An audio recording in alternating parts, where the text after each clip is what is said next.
Entrepreneurs Channel TV, creating a platform of expression for every woman.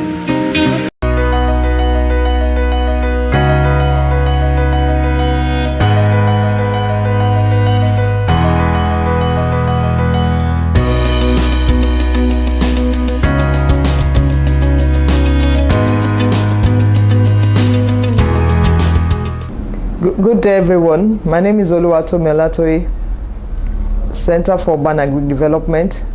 I'm still talking about urban agriculture, and today I'll be sharing with us on what do I grow and what do I raise. What can I grow in my garden and what can I raise? And it means that I'm going to talk about plants and animals. When I talk about growing, I'm referring to plants. When I talk about raising, I'm referring to animals. So let's start first of all with what can I plant? What can I grow? First of all, I will encourage all of us to start with vegetables. They grow very fast. They are shallow-rooted plants and they don't require so much nutrients to grow. So all of us can grow vegetables. So what I always advise everyone to do is make a list of the vegetables that you like eating, you love eating. If you love eating okra, I'm sure okra should be your number one. It should be number one on the list. If you like eating pumpkin, it should be number one. If you just list all the vegetables as a family that you love eating and you eat, list them. Then the second list what you eat but you don't like. What do I mean by that? Some of us, we eat bitter leaf, but we don't like bitter leaf. But bitter leaf is very, very good. Very, very good. Very good. If I tell you all the health benefits of bitter leaf, every one of us will rush out and make sure we grow bitter leaf. So add bitter leaf to your list. What you eat and you don't like, put it there. I also want you to write on that list what you don't eat, but you can give out. Write it there. Personally, I don't like avocado pear, but we planted it. My husband loves it. I don't like it, but we just planted it. If I don't like it, I can also give my friends. So also include vegetables that you don't like, but you can give out. I think I have a lot of Indian spinach, amunitutu. They call it amunitutu in Yoruba language.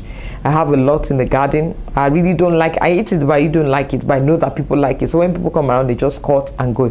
So you can plant some of the things that you don't eat at all, so they can give it out to your friends. So once you have the list of those vegetables, then you're okay. How do I start? How do I get started? Some of us have never planted before. I'm sure if I ask you some one or two questions, you tell me you harvest, you can pluck yam from the tree. I hope no one will answer that. Some of us have never planted before. So for people that have never planted before, I will encourage you that you start with seedlings. You can start your garden with seeds or seedlings or both. What do you mean by seeds? Seeds are just the seeds. They're seeds. You can buy the seeds or you can get it from the one that you buy from the market. When I say seedlings, seedlings are growing plants. They're already growing. So all you need to do is to buy them and plant and transfer them into your garden and plant. That's all. And you water regularly. I think that's more encouraging for a starter. Seedlings, I always advise that if you're a starter, just go for seedlings. My organization, we sell a lot of seedlings. We have a variety of seedlings. So you can buy, it depends on where you are. You can buy, just buy, check around. You can buy from people. You can go online and buy. You can get in touch with us. We'll buy. Once you get your seedlings of the plants that you want, then you just plant them out. And before you know it, they're growing. All you need is to water. But if you're a farmer, if you're used to planting, well, you can start with seed. It's cheaper to start with seed than seedlings. You can buy a pack of seeds. Maybe it has about 20 seeds for 500 naira. And you can also buy one plant for 500 naira. So seeds are always cheaper than seedlings. But seedlings will grow faster and it's encouraging. So for starters, go for seedlings. If you're an expert already, you can start with seeds. And when you start growing, believe me, all you need to do is just to harvest. So we've talked about vegetables. I also want to encourage that you grow herbs. Herbs are medicinal plants. They are medicinal plants. Some of them you can't cook a lot as vegetable, but you can add it to your food, or you can also make herbs. herb drink from it. What are the common herbs that you should plant? First of all, I will mention ewuro. Ewuro is a vegetable and also a herb. Plant vegetable. Moringa. There was a time in Nigeria I was promoting moringa for every family. I was teaching people on the health benefits of moringa and also encouraging everyone to plant moringa. You must plant moringa. Moringa, it's an herb, it's a medicinal plant. It has a lot of health benefits. It boosts immunity. I use it to cook. I drink it as tea. I sprinkle it on my food. So you can also, apart from you have planted your vegetables. Now I'm talking about herbs. Herbs, like they're the medicine in your compound. You know, I told you earlier that I have a book on creating a backyard pharmacy. It's like you creating drugs in the garden. So what are the drugs that you want to put in your garden? Bitter leaf, moringa. I also encourage soursop. Soursop is also very medicinal. It has antioxidant. I won't mention some technical things. I'm just a farmer. I'm not a doctor, so I won't mention some things. But I know that they're good. They're good. They're herbs. God created them for our well-being. Soursop is also very good. It's antioxidant. It's anti-cancer. It helps you to sleep. When you take soursop as tea, you sleep. You sleep like a baby. So anything that makes you sleep, that means it can lower your blood pressure. So indirectly, soursop can also lower your blood pressure. So you can have soursop in your garden. You can also have basil. There are different types of basil. You can have basil. Basil is good as spice and as herb. Apart from all the drugs that I've mentioned, drug plants, let me use the word drug plant that I've mentioned. You can also have spices in your garden. Spices, what are spices? Spices are what you use to flavor your food. Some of the imported flavors that we see in the market, they all have what I call MSG. MSG, it's indirectly a chemical. So when you are taking MSG, it's as if when you are taking all the seasonings, indirectly you are taking chemicals. It might not, the effect might not show immediately. It won't, of course, it will not definitely show immediately. But over time, that's why I see a lot of people, by the time they are 40, 50, they will tell you they have cancer. It's as a result of what they've been taking years for a long time. So I want to encourage us, let's move to plant spices. I've stopped the use of imported or chemical seasonings in my house. We use natural herbs. So you can actually look for spices, plants that you can use to flavor your food. I will mention about 3-4 that you can effectively grow and use to flavor your food. Basil is one. Basil has I have about 4 types of basil in my compound. I have holy basil. I have the normal basil. They all look alike. I have patminja. The 4th one, they all look alike, but they have different aroma. So you can have them in your garden and you use them to cook. I use all the basil to cook. If I'm cooking okra, I'll add it to it. If I'm cooking jollof rice, I'll add it to it. If I'm steaming my meat, I'll add it to it. So your basil can become your flavor. Apart from basil, you can also have rosemary. Rosemary is not our local plant. It's an important plant, but it can be grown here. I have rosemary in my compound. That time I just want to cook, I just pick little rosemary and add it to my food. If you are not using rosemary, you can grow oregano. Oregano has Cuban oregano and the normal oregano. I've used Cuban oregano to replace imported flavor in my house. Most of the time when we cook egg, when we cook anything, we just add Cuban oregano. All the pictures of the plants that I'm mentioning will be shown on the screen. So when you see them, you'll be able to identify them. So you can have oregano. In my house, we call oregano the natural Maggi. So we use the natural Maggi. That is plant-based. We use it to cook. I've mentioned 3. Then you can also have mint. Yes, mint. Mint is very good. Mint is very good. I add mint to when I'm cooking jollof, I just add little mint.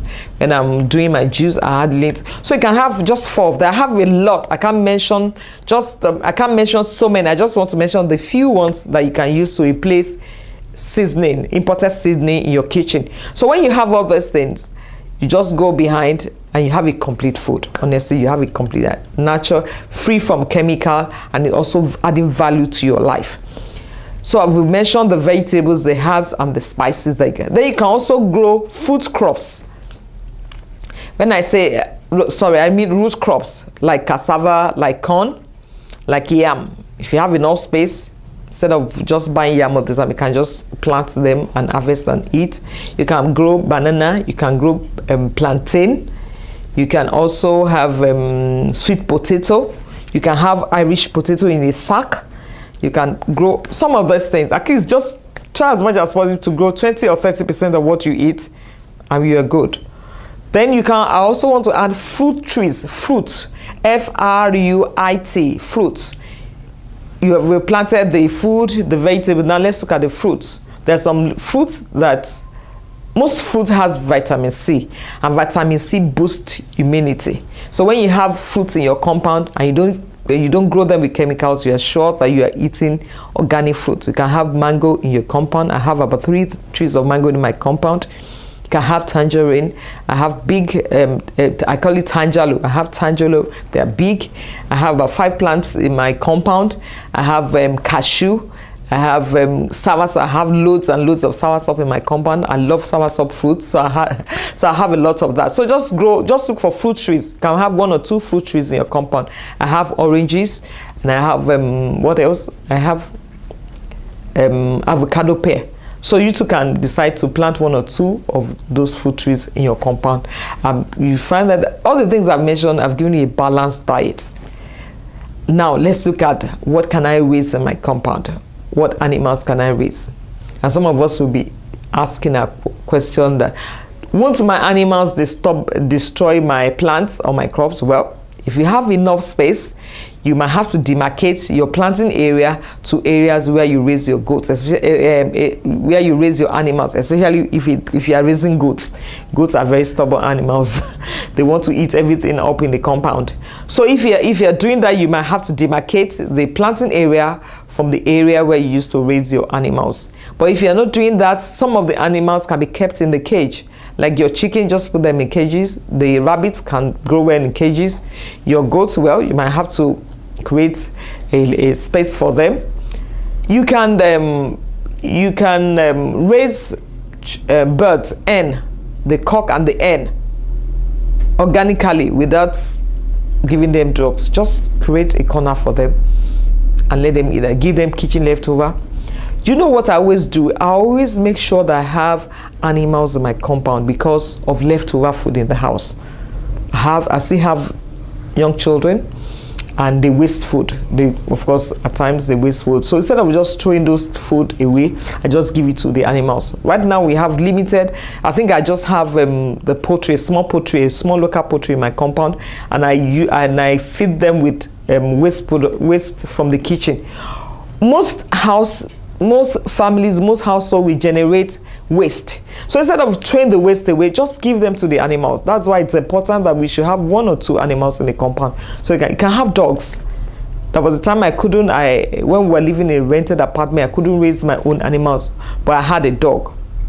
And I always give all my leftovers to my dog, and my dog will conceive and give birth, and I will sell the puppies. So I was making cool money also for my dog. So you can have a small local poultry, 2 hen and a cock, and before you know it, they are reproducing. There are some will even give you eggs, and apart from giving you eggs, if you want to take chicken, just kill 1 of them. If you are not doing that, you can also raise fish.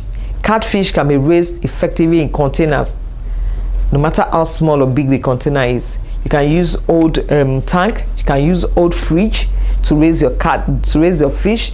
You can use a drum. You can dig a little pond in the compound and put your catfish there. Before you know, you're growing. There was a time early this year we had a big bath in the compound, and we stocked with fingerlings.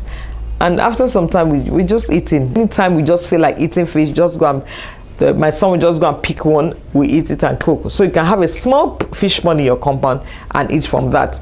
If you're not, apart from fish, you can also do snails. Snails are very lovely animals. They don't shout, they don't make noise, they don't need so much space. Just create a small cage for them, put your snails there, give them leftovers, give them cut leaves in the compound for them, and they are also growing. Anytime you want to eat, just go there and pick and eat. You can also raise snails. You can also raise goats. So it might be difficult to raise goats and plants, but if you can do it, they are good too, because they actually eat plants. They love to eat variety of plants. And when you have a goat in the house, well, the goats will reproduce and give you meat, and you can also sell for income. Apart from goats, you can also have duck. Duck, they are excellent animals. Do you know why I like them? They reproduce a lot. A duck can give you 14 ducklings. and they are good archers. If they lay 15 eggs, you're sure that they're going to hatch all the 15 eggs. They are very good archers. So you can also have duck in the compound. They don't they hardly disturb. They also eat leftover, so you don't need to buy feed for them. You don't need to keep buying things for them. They just eat leftover. They eat plants. So you can also have duck in your compound. If you don't have duck, you can also have turkey. All the animals I've mentioned, they can also reproduce after their kind. So if I have 2, my 2 can become 5, my 5 can become 10, my 10 can become 20, my 20 can become 100, my 100 can become 300. It depends on your target. I know a man in Akure. I think he started his local poultry with about 10.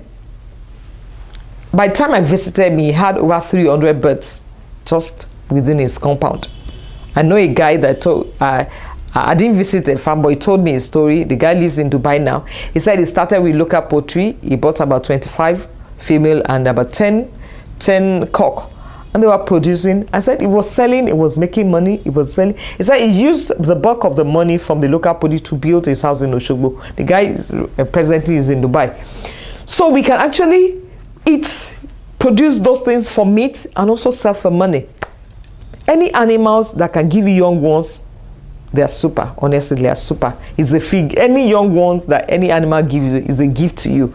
They are saying, okay, for feeding us all this well, we are giving this to you. Because when they give back, they don't take it back. They are just giving you. So the best thing to do is to also look for animals that can reproduce after their kind, so that the law of multiplication can be in operation. So all the animals I've mentioned, you can conveniently raise them in your compound. Like rabbits, so they don't make noise. Just need a little cage for a rabbit, and they're growing. Just need to cut leaves. They also eat leftover, and a rabbit can give you 8 or 10 liters at a go. So when you have rabbits, you have access to rabbit meat and can also sell. And do you know what? Rabbit meat is believed to be one of the best meat in the world. Why? Number one, it's white meat. The cholesterol level in the white rabbit meat, it's very low. You can't compare the cholesterol level in rabbit meat to cow meat. Rabbits are raised off the ground. That's why they said rabbit meat is one of the cleanest meat. Cow, they walk on the street.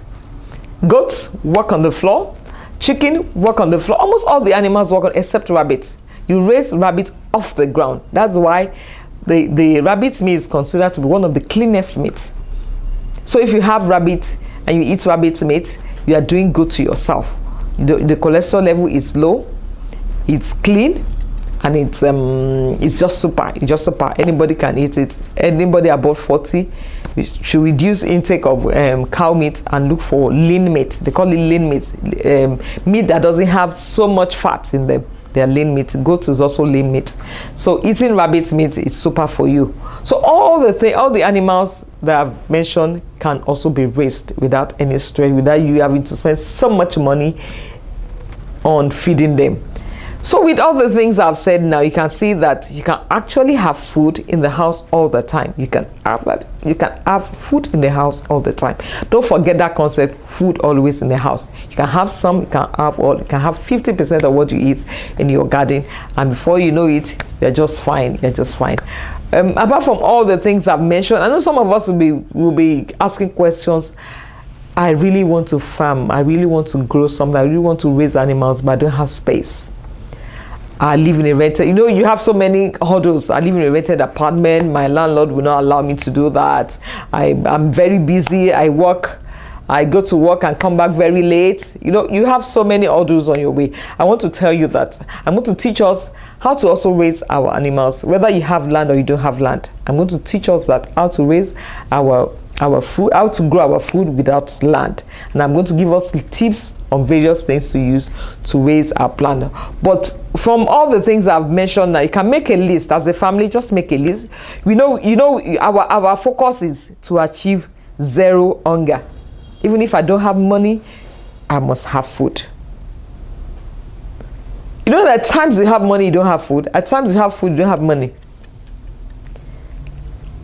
And if you have food half of your problem has solved. If you have money and you don't have food, that's a big problem. It's a very, very big one. If you don't have money and you have food, I think it's not a big problem. It's not a problem that cannot be solved. So by the grace of God, next week we are going to look at how can I grow my plants without food, without land. Raising or planting without land. We're going to learn different things that we can use to grow our own food. And I know that with all the things I've mentioned, we will pick one or two things that we're going to do. From all the things I've mentioned, I believe that you're going to pick some animals that you're going to raise, and you're going to pick some plant that you're going to. The beauty of urban agriculture is do. It's not thinking. Agric is not about wishful thinking. It's about doing. A farmer is a practical person, and I know that you are going to be very practical. Some of us, next week I'll give you my email address. So what I always encourage people, once you have started, just take a picture of your garden and send to me. Then we have a competition coming soon before the end of the year. Thank you for watching. I'm still Oluwatomi Olatoye, Center for Urban Agric Development, Nigeria. Thank you very much for watching. God bless you. See you next week.